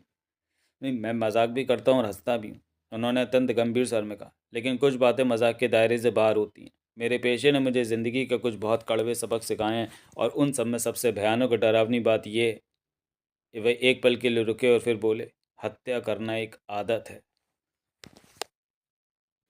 अध्याय 18। डॉक्टर रैली के यहाँ चाय। अभियान गृह से प्रस्थान करने से पूर्व पायरो ने पूरे परिसर और आसपास की इमारतों का एक विस्तृत चक्कर लगाया। उन्होंने नौकरों से लंबी पूछताछ की, जिसमें डॉक्टर रैली ने एक इंटरप्रेटर भूमिका निभाई, अंग्रेजी से अरबी और अरबी से अंग्रेजी में अनुवाद करते हुए। पायरो के प्रश्नों का मुख्य केंद्र वह रहस्यमयी अजनबी था जिसे मिसेस लीडनर और मैंने खिड़की से झांकते हुए देखा था, और जिसकी चर्चा अगले दिन फादर लेविग्नी ने भी की थी। जब हम डॉक्टर रैली की कार में हंसनी की ओर बढ़ रहे थे, तो रास्तों के हिचकोलों के बीच डॉक्टर ने पूछा, क्या आपको वाकई लगता है कि उस अजनबी का इस हत्याकांड से कोई संबंध है? पायरो ने संक्षिप्त पर सार गर्भित उत्तर दिया, मुझे हर छोटी बड़ी जानकारी को सहेज कर रखना पसंद है। वास्तव में ये उनके काम करने का सटीक तरीका था। मुझे जल्दी ही एहसास हो गया कि ऐसी कोई भी मामूली बात या गपशप नहीं थी जिसमें उनकी दिलचस्पी ना हो। आमतौर पर पुरुषों में गपशप की इतनी गहरी रुचि नहीं देखी जाती। डॉक्टर रैली के घर पहुंचकर मुझे चाय देखकर बहुत सुकून मिला। मैंने गौर किया कि पायरो ने अपनी चाय में चीनी के पूरे 5 टुकड़े डाले थे। चम्मच से चाय को धीरे धीरे हिलाते हुए उन्होंने चर्चा का आगाज़ किया। और अब हम खुलकर बात कर सकते हैं ना? अब हम ये तय कर सकते हैं कि इस अपराध को किसने अंजाम दिया होगा। डॉक्टर रैली ने उत्सुकता से पूछा, तो आपके संदिग्ध कौन है? लेविग्नी, मकार्डो, एमॉट या रीटर? नहीं नहीं, वह तो तीसरा सिद्धांत था, पायरो ने स्पष्ट किया। फिलहाल मैं दूसरे सिद्धांत पर ध्यान केंद्रित करना चाहता हूँ। अतीत से किसी रहस्यमयी पति या प्रतिशोधी साले के प्रकट होने की कहानी को अभी एक तरफ रख देते हैं। आइए सीधे इस बात पर चर्चा करें कि अभियान दल के किस सदस्य के पास मिसेज लीडनर की हत्या करने का साधन और अवसर था। डॉक्टर थोड़े चकित हुए। मुझे लगा था आप इस विचार को अधिक महत्व नहीं देते। बिल्कुल नहीं, पायरो ने थोड़े तिरस्कारपूर्ण लहजे में कहा। लेकिन मुझे स्वाभाविक संवेदनशीलता है। क्या मैं डॉक्टर लीडनर की मौजूदगी में इस बात पर चर्चा कर सकता था कि उन्हीं के दल के किसी सदस्य ने उनकी पत्नी का कत्ल किया होगा? यह अत्यंत अभद्र होता। मुझे उनके सामने यह दिखावा बनाए रखना था कि उनकी पत्नी एक देवी थी और हर कोई इन्हें प्रेम करता था। उन्होंने आगे कहा, पर असलियत तो हम जानते हैं। अब हम बिना किसी लाग लपेट और भावनाओं के निष्पक्ष होकर बात कर सकते हैं। और यहाँ नर्स लैथरन हमारी आंख और कान बनेगी। मुझे विश्वास है कि वे एक अच्छी ऑब्जर्वर है। ओह, मुझे नहीं लगता, मैंने संकोच करते हुए कहा। तभी डॉक्टर रैली ने मुझे गर्मा गर्म स्कॉन्स की प्लेट पकड़ाते हुए मजाक में कहा, खुद को थोड़ा मजबूत बना लीजिए नर्स, स्कॉन्स वाकई लाजवाब थे। पायरो ने दोस्ताना अंदाज में पूछा, चलिए नर्स, अब आप मुझे बताइए कि दल के हर सदस्य की मिसेज लीडनर के प्रति क्या राय थी? मैं वहाँ केवल एक सप्ताह ही रही थी मिस्टर पायरो, मैंने अपनी सीमा बताई। आप जैसी कुशाग्र बुद्धि वाली महिला के लिए एक सप्ताह बहुत होता है। एक नर्स मरीज और माहौल को बहुत जल्दी भांप लेती है। तो बताइए, फादर लेविग्नी के बारे में आपका क्या ख्याल है? मैंने याद करते हुए कहा, उन्हें और मिसेज लीडनर को आपस में बातें करना पसंद था। वे अक्सर फ्रेंच में बातें करते थे, इसलिए मैं सब कुछ समझ नहीं पाती थी। लेकिन मुझे लगता है कि उनका विषय मुख्य रूप से किताबें होती थी। क्या वे एक दूसरे के साथ सहज थे? पायरो ने कुरेदा। हाँ, एक हद तक। लेकिन मुझे ऐसा भी लगा कि फादर लेविग्नी उनसे थोड़े हैरान और शायद थोड़े चिड़े हुए रहते थे। फिर मैंने उन्हें वह बात बताई जो फादर ने पहले दिन मुझसे कही थी, कि मिसेज लीडनर एक खतरनाक महिला थी। बेहद दिलचस्प, पायरो की आंखें चमक उठी। और मिसेज लीडनर उनके बारे में क्या सोचती थी? ये कहना कठिन है। वे अपने विचार आसानी से जाहिर नहीं करती थी। लेकिन मुझे याद है कि उन्होंने डॉक्टर लीडनर से कहा था कि फादर लेविग्नी उन तमाम पादरियों से बिल्कुल अलग थे जिनसे वे अब तक मिली थी। डॉक्टर रेली ने तंज कसते हुए कहा, शायद फादर लेविग्नी के लिए भी भांग की टहंगनी मंगवानी पड़ेगी। पायरो मुस्कुराए। मेरे प्रिय मित्र, क्या आपको अपने मरीजों को देखने नहीं जाना है? मैं नहीं चाहता कि मेरे कारण आपके पेशेवर कर्तव्यों में कोई बाधा है। डॉक्टर रैली हंसते हुए उठे और बोले, मेरा अस्पताल मरीजों से भरा पड़ा है और सच कहूँ तो एक अंधे घोड़े को सिर हिलाकर इशारा करना भी बेकार है। ये कहकर वे बाहर चले गए। पायरो ने राहत की सांस ली। ये बेहतर हुआ। अब हम आमने सामने बैठकर विस्तार से चर्चा कर सकते हैं। लेकिन आप अपनी चाय पीना मत भूलिएगा। पायरो ने सैंडविच की प्लेट मेरी ओर बढ़ाते हुए बड़े ही सौम्य अंदाज में एक और कप चाय लेने का आग्रह किया। उनका व्यवहार इतना सहज और ध्यानपूर्ण था कि मेरा संकोच धीरे धीरे खत्म होने लगा। और अब उन्होंने मेरी आंखों में झांकते हुए कहा, हम आपकी सूक्ष्म दृष्टि पर बात करते हैं। आपके अनुसार उस दल में ऐसा कौन था जो मिसेस लीडनर को बिल्कुल पसंद नहीं करता था? मैंने थोड़ा हिचकिचाते हुए कहा, देखिए, ये महज मेरी निजी राय है। मैं नहीं चाहती कि इसे कहीं और दोहराया जाए या मेरी गवाही माना जाए। निश्चिंत रहिए, ये बात हमारे बीच ही रहेगी। पायरो ने मुझे आश्वस्त किया। मैंने गहरी सांस लेकर कहा, मेरी नज़र में मिसेस मकार्डो उनसे बेइंतहा नफरत करती थी। ओह! पायरो की भौहें तन गईं। और मिस्टर मकार्डो के बारे में क्या ख्याल है? वे तो उनके प्रति काफ़ी नरम दिल थे, मैंने बताया। मुझे नहीं लगता कि उनकी पत्नी के अलावा किसी और औरत ने कभी उन पर गौर किया होगा। और जैसा कि आप जानते हैं, मिसेस लीडनर का लोगों में दिलचस्पी लेने, उनकी बातें सुनने का अंदाज़ बड़ा ही सौम्य और सम्मोहक था। मुझे लगता है कि इसी वजह से बेचारे मर्काडो का सिर घूम गया था। तो क्या मिसेस मकार्डो इस बात से नाखुश थी? पायरो ने कुरेदा। नाखुश? वह ईर्ष्या की आग में जल रही थी। यही कड़वा सच है। जहाँ पति पत्नी साथ हो, वहाँ बहुत संभल कर रहना पड़ता है। मैं आपको ऐसी चौंकाने वाली बातें बता सकती हूँ कि आप दंग रह जाएंगे। आप अंदाज़ा भी नहीं लगा सकते कि जब पतियों की बात आती है तो औरतें अपने जहन में किस हद तक जा सकती हैं। आपकी बातों की सच्चाई पर मुझे रत्ती भर भी संदेह नहीं है। पायरो ने गंभीरता से सिर हिलाया। तो मिसेस मर्काडो वाकई उनसे नफरत करती थी? मैंने उन्हें कई बार मिसेस लीडनर को इस तरह घूरते देखा है जैसे वे उन्हें जान से ही मार डालेंगी। ओह मेरे ईश्वर! मैंने अचानक अपनी जीभ काट ली। मिस्टर पायरो, मेरे कहने का मतलब वो नहीं था। मेरा मतलब। नहीं नहीं, शांत हो जाइए। पायरो ने मुझे दिलासा दिया। मैं आपकी बात का मर्म समझ गया। वह वाक्यांश तो अनजाने में आपकी ज़ुबान पर आ गया, पर वह काफ़ी कुछ कह गया। लेकिन क्या मिसेस लीडनर इस शत्रुता से वाकिफ़ थी? क्या वे चिंतित थीं? मैंने कुछ पल सोचा और फिर कहा, मुझे नहीं लगता कि वे ज़रा भी फ़िक्रमंद थीं। सच तो यह है कि मुझे शक है कि उन्होंने इस पर गौर भी किया था या नहीं। एक बार तो मेरे मन में आया कि उन्हें थोड़ा आगाह कर दूं, फिर लगा कि चुप रहना ही बेहतर है। मेरा मानना है कि ऐसी बातों में जितना कम कहा जाए उतना अच्छा। आप वाकई बहुत समझदार हैं। पायरो ने मेरी तारीफ़ की। क्या आप मुझे कुछ ऐसी घटनाओं के बारे में बता सकती हैं जिनसे मिसेस मकार्डो की ये कड़वाहट ज़ाहिर हो गई हो? तब मैंने उन्हें विस्तार से उस बातचीत के बारे में बताया जो छत पर मेरे और मिसेस मर्काडो के बीच हुई थी। पायरो ने कुछ पल सोचते हुए कहा, तो मिसेस मर्काडो ने उनकी पहली शादी का जिक्र किया। जब उन्होंने ये बात छेड़ी तो क्या उनकी नज़रों में ये जानने की उत्सुकता थी कि आपने इस बारे में कोई और कहानी तो नहीं सुनी है? क्या आपको लगता है कि उन्हें सच पता हो सकता था? मैंने पूछा। संभावना तो है, पायरो ने जवाब दिया। हो सकता है वे डराने वाले पत्र उन्होंने ही लिखे हों। वे खिड़की पर हाथ की थपथपाहट और बाकी सब कुछ उन्हीं की सोची समझी योजना रही हो। मुझे भी ऐसे ही लगा। मैंने सहमति जताई। वे उन औरतों में से हैं जो बदला लेने के लिए किसी भी तुच्छ हद तक जा सकती हैं। हाँ, पायरो ने धीमी आवाज़ में कहा। उनमें क्रूरता तो है, लेकिन ठंडे दिमाग से हत्या करने का स्वभाव वह थोड़ा अलग होता है। बशर्ते वे रुके और फिर बोले, वह बात बहुत अजीब है जो उन्होंने आपसे कही। मुझे पता है कि तुम यहाँ क्यों। आखिर उनका मतलब क्या था? मैं सचमुच नहीं जानती, मैंने ईमानदारी से कहा। उन्हें लगा कि आप किसी गुप्त मकसद से वहाँ आई हैं, लेकिन उन्हें इसकी इतनी चिंता क्यों थी? और जैसा आपने बताया कि पहले दिन चाय के वक्त भी आपको लगातार घूरती रहीं, ये सब सामान्य नहीं है। खैर, वे बहुत सभ्य महिला नहीं है मिस्टर पायरो। मैंने बात टालनी चाहिए। मैडम, सभ्यता की कमी एक बहाना हो सकता है, पर यह इस व्यवहार का स्पष्टीकरण नहीं है। पायरो ने टोकते हुए कहा। फिर वे अगले सवाल पर आए। बाकी लोगों के बारे में क्या ख्याल है? मैंने थोड़ा विचार किया। मिस जॉनसन भी मिसेस लीडनर को बहुत पसंद नहीं करती थी, लेकिन वे इस मामले में काफ़ी खरी और ईमानदार थी। उन्होंने खुद स्वीकार किया था कि वे पूर्वाग्रह से ग्रस्त हैं। वे डॉक्टर लीडनर की बेहद वफादार सहयोगी थी और सालों से उनके साथ काम कर रही थी। जाहिर है, शादी के बाद घर की व्यवस्था और डॉक्टर लीडनर की प्राथमिकताएं बदल गई थीं। तारो मुस्कुराए। बिल्कुल। मिस जॉनसन की नज़र में वह शादी पूरी तरह अनुपयुक्त थी। उनके हिसाब से डॉक्टर लीडनर के लिए वे खुद एक बेहतरीन जीवन संगनी साबित होती। सही कहा, मैंने आह भरते हुए कहा। लेकिन मर्द तो मर्द ही होते हैं। 100 में से एक भी उपयुक्तता नहीं दिखता। और डॉक्टर लीडनर को दोष देना भी गलत होगा। बेचारी मिस जॉनसन दिखने में बहुत साधारण है, जबकि मिसेस लीडनर, ओह, काश आप उन्हें देख पाते। उनकी उम्र ढल रही थी, पर उनमें एक गजब का जादू था। कॉलमैन ने एक बार कहा था कि वे किसी जल परी की तरह हैं जो लोगों को अपनी ओर खींचकर दलदल में फंसा लेती हैं। कहने का तरीका भले ही अजीब था, पर उनमें वाकई कुछ अलौकिक आकर्षण था। वे सम्मोहित करना जानती थी, मैं समझ सकता हूँ। पायरो ने गंभीरता से सिर हिलाया। मैंने आगे बताया, मिस्टर कैरी के साथ भी उनके संबंध बहुत अच्छे नहीं थे। वे भी मिस जॉनसन की तरह ही ईर्ष्यालु थे। मिसेज लीडनर उनके साथ बहुत ही औपचारिक और सख्त व्यवहार करती थी, शायद इसलिए क्योंकि वे उनके पति के पुराने दोस्त थे। कुछ महिलाओं को अपने पति के पुराने दोस्त खटकते हैं, क्योंकि वे नहीं चाहती कि कोई उनके पति को उनसे बेहतर या उनसे पहले से जानने का दावा करे। मैं पूरी तरह समझता हूँ, पायरो ने कहा। और वे 3 युवक? आपने कहा कि कॉलमैन तो उनके बारे में कविताएं तक पढ़ सकते थे। उनकी बात सुनकर मुझे हंसी आ गई। सच कहूँ तो ये काफ़ी मज़ेदार था मिस्टर पायरो, मैंने हंसते हुए कहा। मिस्टर कॉलमैन बहुत ही व्यवहारिक और सुलझे हुए नौजवान हैं। उनका उनके प्रति झुकाव थोड़ा हैरान करने वाला था। और बाकी दोनों? पायरो ने अपनी पैनी निगाहें मुझ पर टिका दी। मिस्टर अमोट के बारे में ज़्यादा कुछ नहीं कह सकती। वे बहुत ही शांत स्वभाव के व्यक्ति हैं और कम ही बोलते हैं। मिसेस लीडनर उनके प्रति हमेशा दोस्ताना रहती थी। वे उन्हें अक्सर डेविड कहकर बुलाती थी, और डॉक्टर रैली की बेटी मिस रैली के नाम पर उन्हें चिढ़ाती भी रहती थी। वाकई?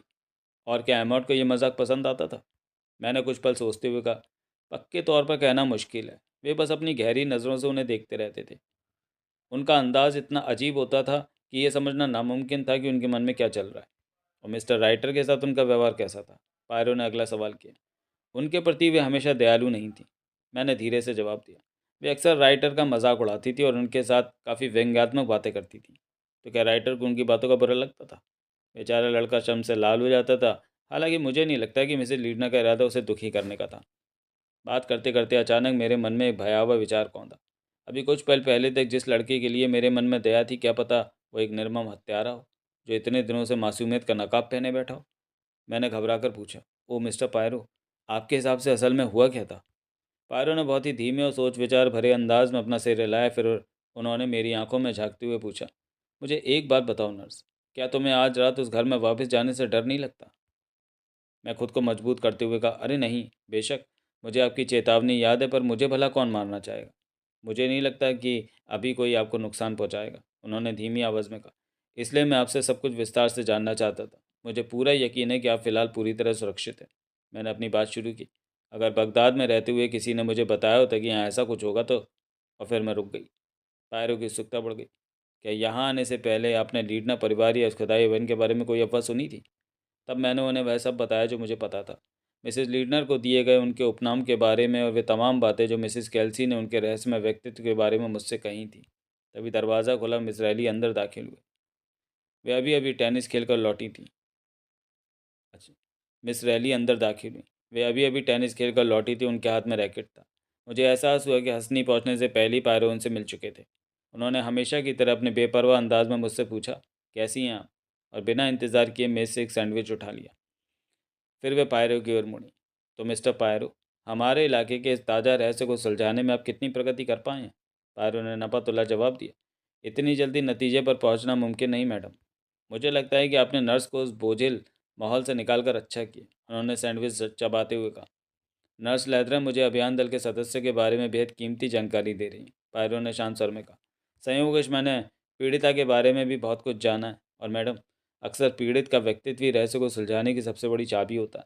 मिस्टर एलियन ने तीखे स्वर में कहा। मिस्टर पायरो, आपने बिल्कुल सही पकड़ा है। सच तो यह है कि अगर किसी महिला का कत्ल हो नहीं था तो वह मिसेज लीडनर ही थी।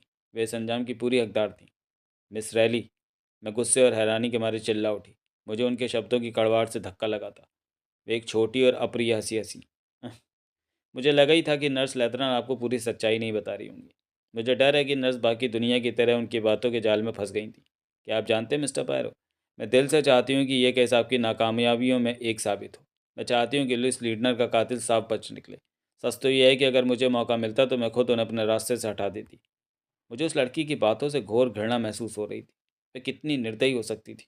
लेकिन मिस्टर पायरो के चेहरे पर कोई शिकन नहीं आई। उन्होंने बस अपनी जगह से थोड़ा झुककर अत्यंत विनम्रता मगर गहरी पैठ के साथ कहा, ऐसी बात है तो मैडम, मुझे उम्मीद है कि आपके पास कल दोपहर की घटना के वक्त आप अपनी मौजूदगी का कोई पुख्ता सबूत ज़रूर होगा।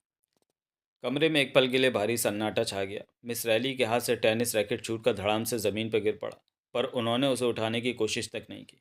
अपने जैसे लोगों की तरह ही लापरवाह और बिखरी हुई, उन्होंने कांपती हुई मगर तीखी आवाज़ में कहा, ओ बेशक मिस्टर पायरो, मैं उस वक्त क्लब में टेनिस खेल रही थी। मेरा एलिबाई पक्का है, लेकिन मुझे ताज्जुब होता है कि क्या आप वाकई समझ पा रहे हैं कि मिसेस लीडना किस किस्म की औरत थी। पारो ने मजाकिया लहजे में थोड़ा झुकते हुए कहा, तो मैडम, अब आप ही मुझे इस बारे में सूचित करेंगी। वे एक क्षण के लिए हिचकिचाईं, लेकिन फिर उनकी जुबान से शब्दों का ऐसा सैलाब निकला जो इतना बेरहम और सभ्य था कि मेरा मन घृणा से भर गया। एक माँ पुरानी परंपरा है कि मृतकों के बारे में बुरा नहीं बोलना चाहिए, मिस रैली ने उपहास उड़ाते हुए कहा। मेरी नज़र में ये कोरी बेवकूफ़ी है। सच हमेशा सच रहता है। असल में जीवित लोगों के बारे में चुप रहना बेहतर है, क्योंकि उन्हें नुकसान पहुंचाया जा सकता है। पर मरे हुए लोग इन सब बातों से परे होते हैं। लेकिन कभी कभी उनके द्वारा किया गया नुकसान उनके मरने के बाद भी जिंदा रहता है। वे आगे बोली, क्या नर्स ने आपको टेल यारमजा के उस घुटन भरे माहौल के बारे में बताया?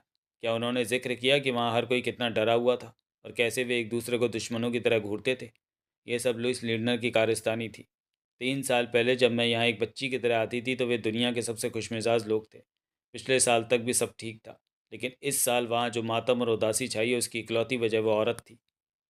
उनका स्वर और भी कठोर हो गया। वो ऐसी महिला थी जो किसी और को खुश देख ही नहीं सकती थी। कुछ औरतें ऐसी ही होती हैं, वे चीज़ों को बिगाड़ने में आनंद ढूंढती हैं।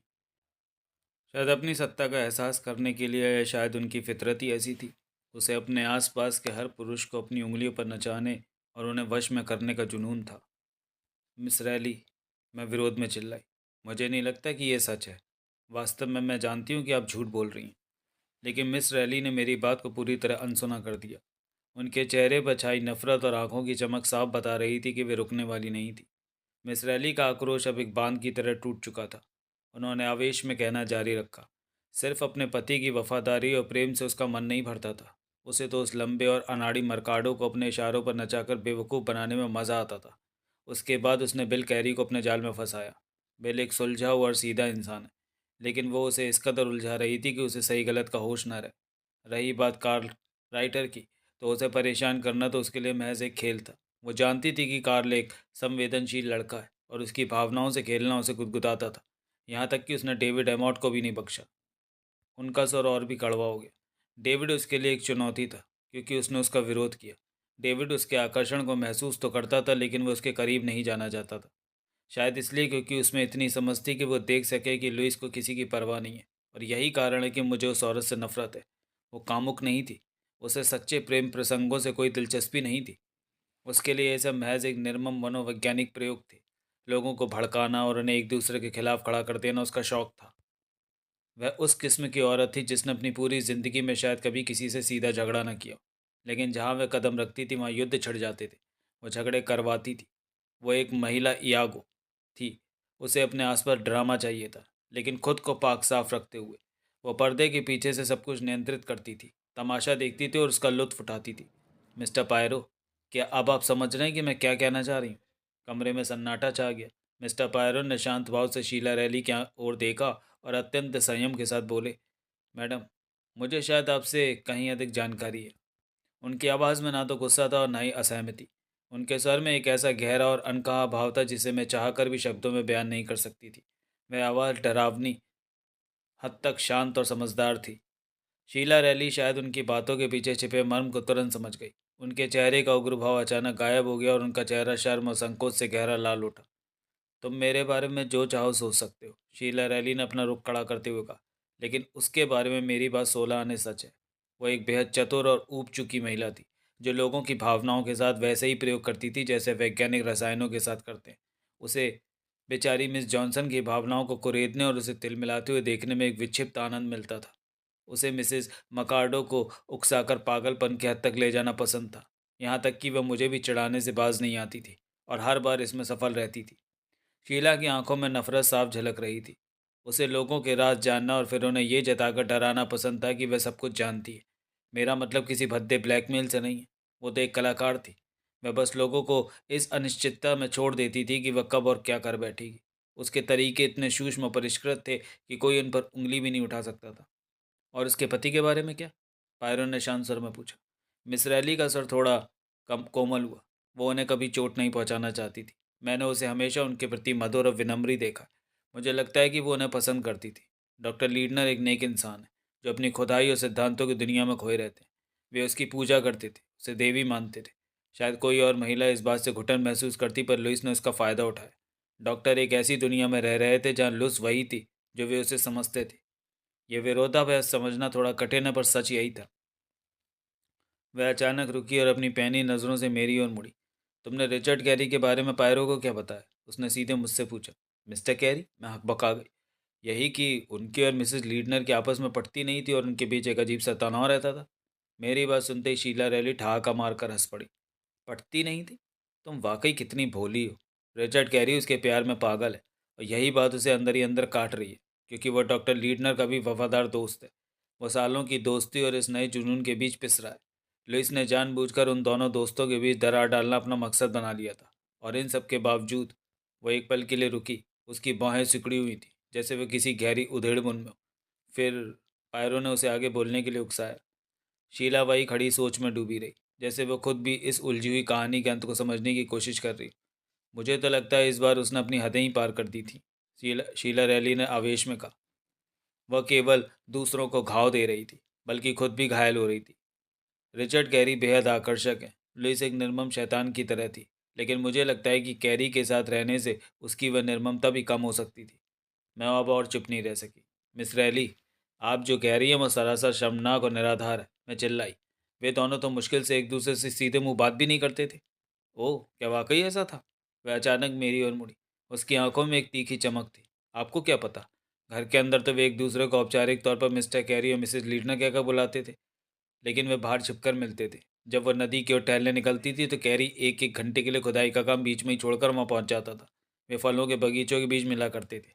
शीला ने अपनी बात पुख्ता करने के लिए आगे कहा। एक बार मैंने उसे कैरी को विदा करते हुए देखा था। वो खड़ी होकर उसे जाते हुए देख रही थी। शायद मैं थोड़ी धूर्त थी, पर मैंने अपने चश्मे से उसके चेहरे के भावों को बहुत गौर से देखा। अगर आप मुझसे पूछें तो मुझे यकीन है कि वो रिचर्ड कैरी की बहुत गहराई से परवाह करती थी। अचानक उसने अपनी बात रोक दी और पायरो की ओर देखा। आपके केस में इस तरह दखल देने के लिए माफ़ी चाहती हूँ, उसने एक अजीब और फीकी मुस्कान के साथ कहा। लेकिन मुझे लगा कि आप यहाँ के स्थानीय माहौल की हकीकत समझना चाहेंगे। इतना कहकर वह तेज़ी से कमरे से बाहर निकल गई। मिस्टर पायरो, मैं झल्लाती हुई चिल्लाई, मुझे इस बकवास पर ज़रा भी यकीन नहीं। वो लड़की सिर्फ इतनी अपनी ईर्ष्या निकाल रही है। पायरो ने शांति से मेरी ओर देखा। उनके चेहरे पे एक हल्की मुस्कान उभरी, जो मुझे उस वक्त बहुत अजीब और खटकने वाली लगी। उन्होंने धीमे स्वर में कहा, नर्स, आप इस बात से इनकार नहीं कर सकती कि मिस रैली ने इस उलझे हुए मामले के कुछ नए और अंधेरे कोनों पर रोशनी डाल दी। तो चलिए दोस्तों, मॉडर्न मेसोपोटामिया का तीसरा भाग हम यहीं समाप्त करते हैं और मिलते हैं इसके चौथे भाग में अगले वीडियो में। तब तक के लिए धन्यवाद।